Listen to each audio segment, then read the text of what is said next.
but you never bled. Instead you laid still in the grass, all coiled up and innocent.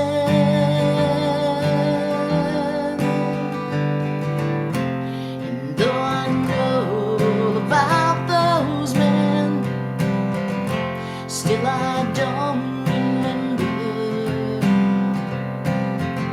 'cause it was us, baby, way before them, and we're still together.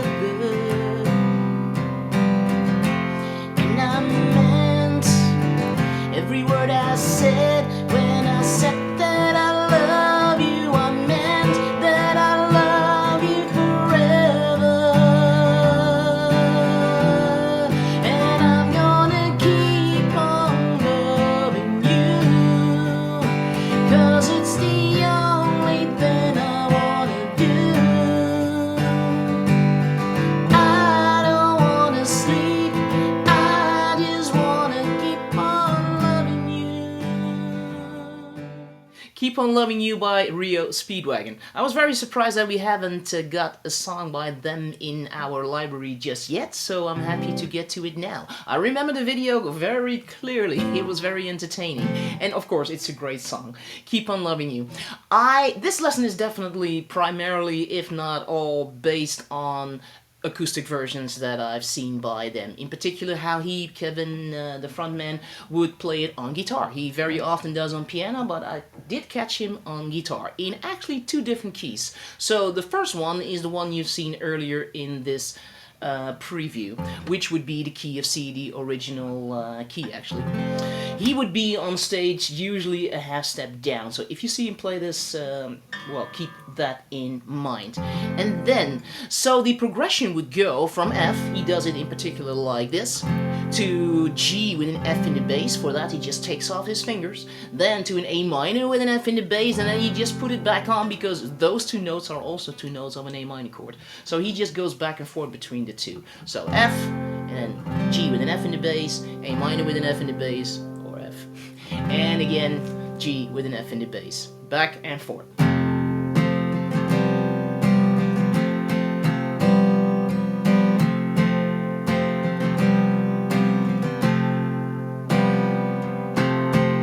There you can also hear lots of syncopation. We talk about that elaborately in the lesson. So other than those 2 chords, you of course have an A minor, yes, there, and a G like so, or an F like so, of course, and then there is a C major.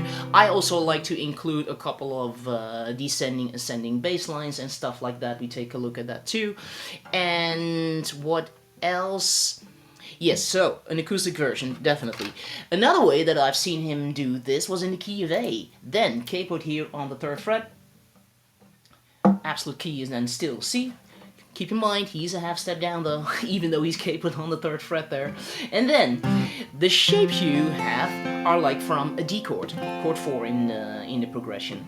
So a D, it moves up to E, still with a D in the bass, it moves up to a D minor shape, and now you actually have an F sharp minor, still relative to a capo, keep that in mind too, and back. So the voicings sound, of course, higher.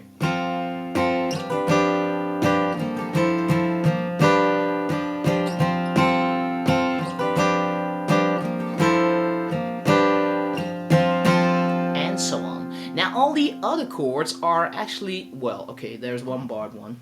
You do need an F sharp minor. And then what else is in there? Of course A, because it's chord 1, a D, an E, yes, like so. And yes, so a barred 1 is in there still. Now, so in this lesson I teach you both how to play it in the key of C without the capo, using, well, the thumb rep there, and of course this one. Well, not too much, but, you know, because relatively speaking everything is the same, just different chord shapes. And yes, I already mentioned it, the thing about the strumming, it is quite syncopated. Lots of those chord changes or accents are on offbeats. Pay attention to the drummer. Whenever he hits a cymbal, it is very often when it actually happens. It's very much fun to play this as a drummer, I have to say.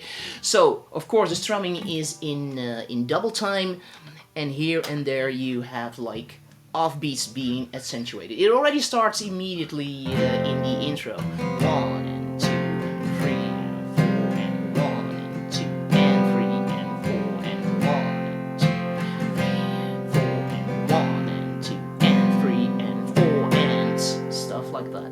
Anyway, we break this down indeed thoroughly, and you should have it there. Okay, so we take a look at both keys, A and C, all the chords, the strumming, we go through the progression, arrangement, all the usual suspects, and I hope you enjoy it. You can check it out now in the library at Totally Guitars, and I hope you enjoy it.